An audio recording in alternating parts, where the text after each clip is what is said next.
فرد ہی اصل ان کا محور و مرکز ہے، اور فرد ہی کے مفاد کو سامنے رکھ کر کے وہ ہر چیز کو دیکھتے ہیں جدید آزاد پسند کے لوگ۔ مثلا ان کا کہنا یہ ہے کہ افراد کی جو آزادی ہے اس کے مقابلے میں اس کو اگر خاندان، سماج یا قوم یا اس طرح کی کوئی اکائب متاثر کرتی ہے تو اس کو کوئی حق نہیں ہے افراد کی آزادی میں مداخلت کا۔ فرد آزاد ہے اور اس کی آزادی میں نہ خاندان مخل ہو، نہ سماج مخل ہو، نہ قوم مخل ہو، کوئی حائل نہ بنے، کوئی رکاوٹ نہ ڈالے، کسی کی کوئی اہمیت نہیں ہے۔ اہمیت اس صورت میں ہوگی جب انہیں اہمیت دینے کے فرد لائق سمجھے گا۔ یعنی خاندان اگر کوئی بات کہتا ہے تو جب وہ اس کو اپنے حق میں صحیح سمجھے گا تب تو ٹھیک ہے، اگر صحیح نہیں سمجھتا تو فرد جو چاہے کرے، خاندان اس میں رکاوٹ نہیں ڈال سکتا، یہ ان کا کہنا ہے۔ اب یہ خاندان مثلا یہ کہتے ہیں مثلاً خاندان ہے، ذات برادری یا قوم ہے،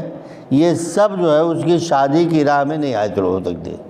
خاندان اگر یہ کہتا ہے کہ ایک آدمی اگر طے کرتا ہے کہ ہم کو فلاں جگہ شادی کرنا ہے تو گھر کے لوگ، خاندان کے لوگ یہ کہیں گے کہ صاحب نہیں، وہاں تو نہیں شادی ہو سکتی کیونکہ وہ ہمارے معیار کے مطابق نہیں ہے، اور ذات و برادری کا مسئلہ تو کہے صاحب وہ ہماری برادری کا نہیں ہے، یا اسی طرح سے کوئی قوم کہے کہ صاحب ہماری قوم کا نہیں ہے، ہندو قوم کا ہے، مسلم نہیں ہے نا۔ تو اب مسئلہ یہ ہے کہ فرد کو یہ اتنی ساری رکاوٹیں اس کے فیصلہ لینے میں نہیں ہونی چاہیے۔ اگر وہ شادی اپنی مرضی سے کر رہا ہے اور وہ بالغ ہے تو اپنی مرضی سے جہاں وہ صحیح سمجھے کر سکے کہ اس کو آزادی ملنی چاہیے۔ خاندان کے لوگ معیار سے فروتر قرار دے کر کے اس کو نہ روکیں، ذات و برادری کے لوگ یہ نہ کہیں کہ صاحب ہماری برادری کے نہیں ہے تو تم اس میں کیسے شادی کرو گے، پھر ہمارا بائیکاٹ رہے گا۔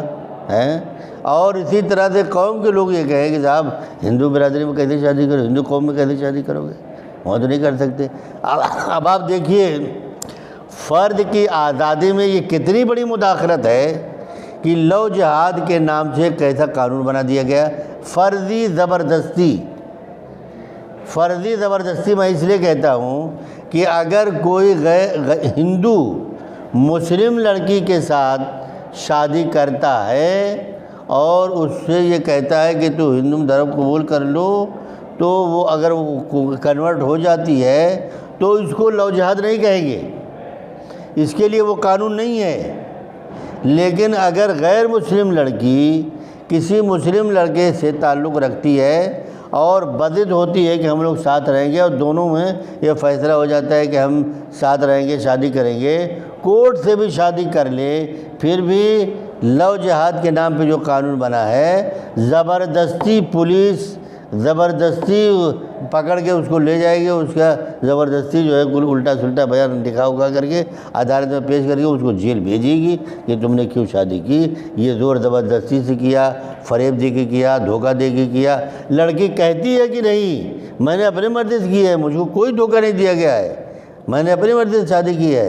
اس کے باوجود لو جہاد کے نام پر اس کو جیل بھیج دیا جاتا ہے، اس کو دوسری جگہ بھیج دیا جاتا ہے اس کے گھر۔ یہ جو اسٹیٹ کی مداخلت ہے انفرادی آزادی میں، یہ جو اسٹیٹ کی مداخلت ہے یہ غلط ہے۔ اسٹیٹ حکومت کو صرف یہ دیکھنا ہے کہ کوئی جبراً کسی کے ساتھ ظلم و زیادتی نہ کرے، لیکن حکومت زبردستی قانون بنا کے وہ دونوں کہتے ہیں کہ ہم آپس میں راضی ہیں، اپنی مرضی سے کریں، نہیں کہتے نہیں تم نے جبرن کیا ہے، مسلم ہے تو اس پر الزام نہیں تم نے جبرن کیا ہے، تم باغا کیا ہے، تم یہ کیا، تو اس طرح کی مداخلت نہیں ہونی چاہیے۔ تو یہ کہتے ہیں کہ صاحب جدید آزاد پسندیت کا خیال یہ ہے کہ نہ خاندان، نہ برادری، نہ قوم، نہ حکومت کوئی بھی فرد کی آزادی میں مداخلت نہ کرے۔ حکومت کے تعلق سے بھی یہی ہے کہ وہ مداخلت نہ کرے، اور فرد کسی کی مداخلت کو وہ قبول نہیں کرے گا اگر مکمل طور انفرادی آزادی کا معنی سمجھا جاتا ہے اور اس کو تسلیم کیا جاتا ہے تو یہ انفرادی وہ آزاد پسندیتی لوگوں کا خیال ہے، ان کا نظریہ ہے۔ اسی طرح سے تاریخی اعتبار سے آزاد پسندوں کا یہ بھی خیال ہے کہ مارکیٹ جو ہے وہ اوپن ہونی چاہیے اور بغیر روک ٹوک کے بازار کی وکالت کہتے ہیں، یعنی حکومت کی مارکیٹ میں کوئی مداخلت نہ ہو۔ ہر آدمی اپنی مرضی سے اپنا مال جتنی قیمت میں چاہے بیچ سکتا ہے، اس پر کوئی پابندی نہ لگائی جائے۔ یہ گویا آزاد پسندوں کا یہ خیال ہے، اور یہ کہتے ہیں اس میں مداخلت اگر گورنمنٹ کرے بھی لا اینڈ آرڈر کے تعلق سے تو بہت کم سے کم مداخلت ہونی چاہیے، لیکن پھر بھی اس کے باوجود وہ اس کے قائل تو نہیں تھے، یعنی فلاحی ریاست کے۔ جب سے فلاحی ریاست کا تصور آیا، فلاحی ریاست کے تصور کے اب یہ قائل ہوئے آزاد پسند لوگ، تو ان کا کہنا ہے کہ رفاہیت کے عموم کے لیے سماجی معاشی طور پر نابرابری کو ختم کرنے کے لیے یہ گویا مداخلت گورنمنٹ اب کر سکتی ہے۔ اگر گورنمنٹ فلاحی ریاست بنتی ہے تو فلاحی ریاست کی ذمہ داری بہت زیادہ ہوتی ہے، اس میں گورنمنٹ افراد کی آزادی میں بھی مداخلت کیے بغیر فلاحی ریاست کی ذمہ داری پوری نہیں کر سکتی۔ مثلاً اب گورنمنٹ جیسے بہت ساری چیزوں میں وہ حد متعین کرتی ہے، ٹیکس لگاتی ہے تاکہ اس کے پاس آئے، کیونکہ ذخیرہ اندوزی سے روکتی ہے۔ جیسے ابھی تک قانون جو ہے وہ یہ ہے کہ 10,000 ٹن سے زیادہ کوئی کسی چیز کا ذخیرہ نہیں کر سکتا، سونا چھوڑ کے۔ سونا تو 1,000 سے زیادہ 1 کلو سے زیادہ نہیں ہے، لیکن اشیاء خوردنی سمجھ لیجئے کہ یہ 10,000 ٹن سے زیادہ کوئی ذخیرہ نہیں کر سکتا۔ مثلاً آلو ہے، پیاز ہے، گیہوں ہے، چاول ہے، یہ سب چیزیں۔ لیکن یہ اس لیے کرتے ہیں کہ اس سے زیادہ ذخیرہ اگر کوئی کر لیتا ہے تو مارکیٹ ریٹ پر اثر پڑتا ہے۔ حکومت چونکہ رفاہی ہے، اس کا کام یہ ہے اگر واقعتاً رفاہی مملکت ہو مکمل طور پر، جیسا کہ ہندوستان دعویٰ کرتا ہے لیکن مکمل ہے نہیں، تو رفاہی مملکت کی ذمہ داری یہ ہے کہ گور سے گود تک یا گود سے گور تک، یعنی پیدائش سے لے کے مرنے دم تک، بلکہ پیدائش سے پہلے سے مرنے کے بعد تک کہ جتنے مسائل ہیں ایک انسان سے متعلق، ان سب کی ذمہ داری گورنمنٹ کی ہے۔ مرنے یعنی پیدا ہونے سے پہلے سے کا مطلب کیا ہوا جانتے ہیں؟ یہ گورنمنٹ کی ذمہ داری ہے فلاحی ریاست میں کہ جو بھی بچہ آئے دنیا میں وہ ٹھیک ٹھاک صحت مند آئے، کہ کوئی بیماری کے ساتھ نہ آئے۔ اس لیے پہلے سے ٹیکہ کاری ہوتی ہے، ٹیکہ لگتا ہے، اور مرنے کے پیدا ہونے کے بعد بھی ٹیکہ لگتا ہے۔ اس کے بعد کا جتنا عمل ہے ہونا، رفاہی مملکت میں بچہ پیدا ہوا، گورنمنٹ کی طرف سے اس کو وظیفہ ملنا چاہیے، کھانے پینے رہنے کے، اس کی جتنی ضروریات اس کو پورا کرنے کے لیے گورنمنٹ وظیفہ دے، اور جب وہ کھیلنے کے لائق ہو تو پلے گراؤنڈ دے، پڑھنے کے لائق ہو تو اسکول دے، بیمار ہو تو ہاسپٹل دے۔ اسی تصور کی بنیاد پر گاؤں گاؤں جو ہیلتھ سینٹر بنایا گیا ہے، اسی بنیاد پر گرچہ وہ عمل نہیں کرتا کہ ہندوستان ایک فلاحی اسٹیٹ ہے، لیکن مکمل تو نہیں، لیکن دھیرے دھیرے اس کو دے رہے ہیں۔ لیکن کرپشن اتنا ہے کہ صاحب سرہی میں بن کے کھڑا ہے، گر گیا، نندا میں بنایا گیا، 2-4 روز ڈاکٹر غائب ہو گئے، اور جگہ صحت مراکز بنے، ڈاکٹر موجود، نرس موجود، دوائیں موجود، سب ریکارڈ پر صرف کاغذ میں۔ لوگ کہاں بیٹھ کے وصولتے ہیں اور کہاں بیٹھ کے وہ کیا ان کی حاضری لگتی ہے یہ پتہ نہیں، لیکن عملی طور پر صحت مراکز گاؤں گاؤں اسی لیے بنائے گئے۔ اور آپ دیکھیے کہ یہ بھی سسٹم لگایا گیا کہ اگر کسی کو ڈلیوری کی ضرورت ہے فوراً گاڑی کو فون کرے ایمبولنس، اور وہ ایمبولنس آئے گی، لے جائے گی ہاسپٹل، پھر واپس لے آئے گی۔ لیکن ہم دیکھتے یہ ہیں کہ صاحب ایمبولنس جو فراہمی نہیں ہوتی، چوکھٹ پہ مر جاتا ہے بچہ، گھر لے جانے کے لیے لوگ گود میں اور ٹھیلا پہ اٹھا کے کیسے لے جاتے ہیں، یہ فراہمی نہیں کرتی گورنمنٹ۔ تو کمزوروں کے لیے تو نہیں ہے، کمزوروں کے لیے ابھی اس پر عمل نہیں ہو رہا ہے۔ جیسے ہر فیلڈ میں استحصال ہے ویسے وہاں بھی ہے، لیکن گورنمنٹ کی پالیسی میں یہ بات ہے نا۔ جب وہ گلی کوچے میں نکلتا ہے بچہ تو اسٹریٹ لائٹ ہونی چاہیے، بہترین آنے جانے کا راستہ ہونا چاہیے، اور بڑا ہو تو گاؤں میں لائبریری ہونی چاہیے جس میں کمپیوٹر بھی ہو، انٹرنیٹ بھی ہو، جس میں اخبار بھی آتا ہو، جس میں ریڈیو بھی ہو، سارا سسٹم ہو کہ وہاں وہ اپنی علمی ضرورت پوری کر سکے، گرچہ یہ گورنمنٹ فراہم نہیں کر رہی ہے، اس میں شامل ہے۔ اس طرح سے جب بڑھتا ہے تو اعلیٰ تعلیم کے لیے یونیورسٹی بناتی ہے گورنمنٹ، اور بھی چلنے پھرنے کے لیے ٹرانسپورٹ ہے، ریلوے ہے، یہ ہے وہ، یہ سب اس کے لیے ضروریات میں شامل ہے۔ اور جب آدمی مرتا ہے تو قبرستان اس کے لیے محفوظ کی جاتی ہے، وقف ہوتی ہے، اس کی نگرانی کرنا، اس پر کوئی قبضہ نہ کرے، یہ سب گورنمنٹ کی ذمہ داری ہے۔ ابھی دیکھیے ان کی اکھلیش گورنمنٹ نے یہ پاس کیا تھا نا کہ جتنی قبرستان ہے وہ سرکار وقف بورڈ کے تعلق سے اس کو گھروائے گی، پیمائش کروا کے۔ بہت سارے جو پردھان تھے وہ اپنے یہاں فنڈ لے آنے میں کامیاب ہوئے تو بہت سارے قبرستان گھر گئی، اس کے فنڈ سے یا ایم ایل اے کے فنڈ سے، ایم پی کے فنڈ سے، تو اس طرح سے بہت سارے جگہوں نے لوگوں جو تھے اس کو گھیرا بندی کروا لی، ورنہ لوگ جوتتے کنارے کنارے سے جوت کے اس کو سکوڑتے جاتے ہیں اور جانور جیسے تیسے گھومتے ہیں، وہ ہوتی ہے،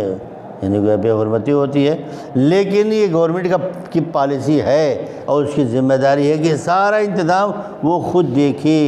اور جو پیسہ دینے کے پوزیشن میں نہیں ہے،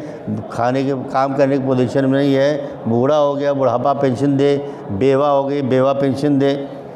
معذور ہے تو معذور پینشن دے، اس طرح کی کہ کوئی بے سہارا معاشرے میں نہ بچے، ہر آدمی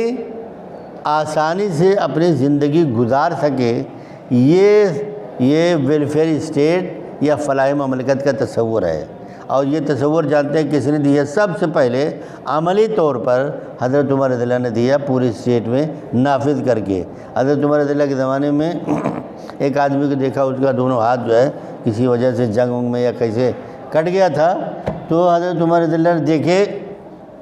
اس کے پاس بیٹھے، اس کو اطمینان اور تسلی دلائی، پوچھا کیسے یہ کرتے ہو، کیسے وہ کرتے ہو، بتایا اس نے بڑی مشکل ہوتی ہے، ایسا ہوتا ہے۔ ایک آدمی خادم ان کے ساتھ رکھ دیا گیا، اس کی تنخواہ گورنمنٹ دے دی تھی، یعنی حضرت عمر رضی اللہ کے بیت المال سے اس کا وہ ملتا تھا کہ وہ اس کی پوری خدمت کر سکے۔ یہ تصور اس زمانے میں، جیسے ہی بچہ پیدا ہوتا تھا اس کا رودینہ جاری کر دیا جاتا تھا۔ مدینے میں گشت کر رہے تھے، دیکھا ایک بچہ رو رہا ہے، دیکھتے چلے گئے، پھر آئے، پھر پوچھا کیوں رو رہا ہے، پتہ چلا کہ ماں جو اس کا کھانا چھڑا رہی ہے تاکہ اس کا وظیفہ جاری ہو جائے۔ انہوں نے آ کر کے اسی دن فرمان جاری کیا کہ جس دن بچہ پیدا ہو اسی دن سے اس کا وظیفہ جاری ہو جائے گا۔ پہلے یہ تھا کہ جب کھانا کھانے لگے، ماں کا کھانا چھوڑ دے تب وظیفہ ملے گا۔ انہوں نے کہا نہیں، یہ تو بچوں پہ ظلم ہو جاتا ہے، یہ عورتیں جو ہے جلدی وظیفہ کے لیے جلدی چھوڑاتی ہے اور جو ہے ان پہ زیادتی ہوتی ہے، وظیفہ ان کو پہلے دن سے ملنا چاہیے، تو وظیفہ پہلے دن سے ملنے لگا۔ تو اس طرح کا تصور رفاہی حضرت عمر رضی اللہ نے اپنے زمانے میں شروع کیا، پوری دنیا نے ان کے اسی تصور سے استفادہ کیا۔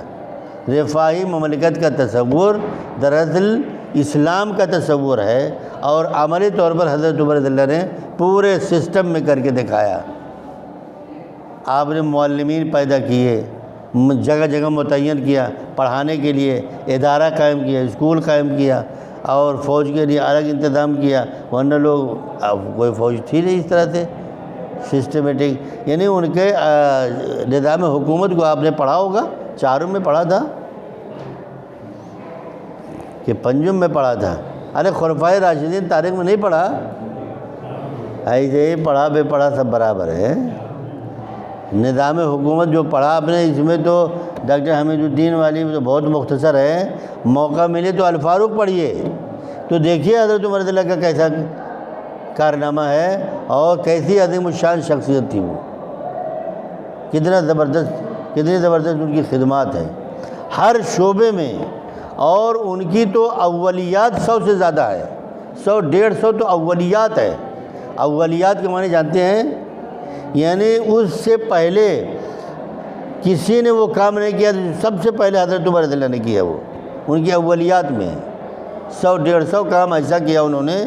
جو اس سے پہلے کبھی کسی نے کیا ہی نہیں تھا، یہ ان کی ایجادات ہے۔ تو موقع ملے تو الفاروق پڑھیے، دیکھیے کیسی زبردست کتاب ہے۔ تو بہرحال تاریخی اعتبار سے عادات پسند لوگوں کا خیال یہ ہے کہ فلاحی مملکت اگر ہے تو گورنمنٹ کچھ مداخلت کر سکتی ہے، ورنہ انفرادی آزادی میں حکومت کی مداخلت بالکل جائز نہیں ہے۔ افراد مکمل طور پر آزاد ہیں اور نہ اس میں گھر، خاندان، قبیلہ اور قوم کسی کی مداخلت صحیح نہیں ہوگی۔ کیا منٹ بچا؟